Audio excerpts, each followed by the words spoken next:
ako taon na hasol, wa na ko tagda gipasagdan ra o karon puwerte kong basula.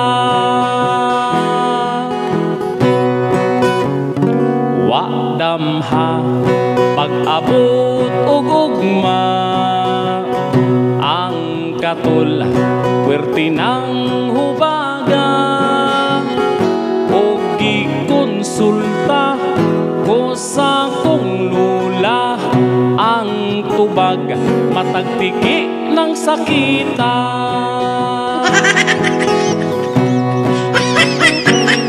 Pastilan wa ko kasabot, nga numang ibutang pas lubot, lisod ilingkod ug di manukod, kay sakit yun kong masabot.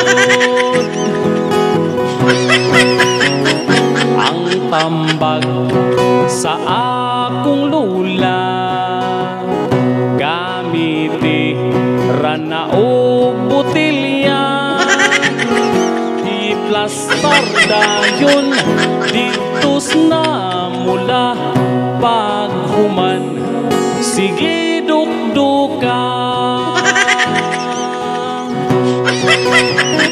Ayaw lang gyud seryosuha, way unod kining kantahan, ang akong gusto pakatawara, kung kamo natungnan pasensya.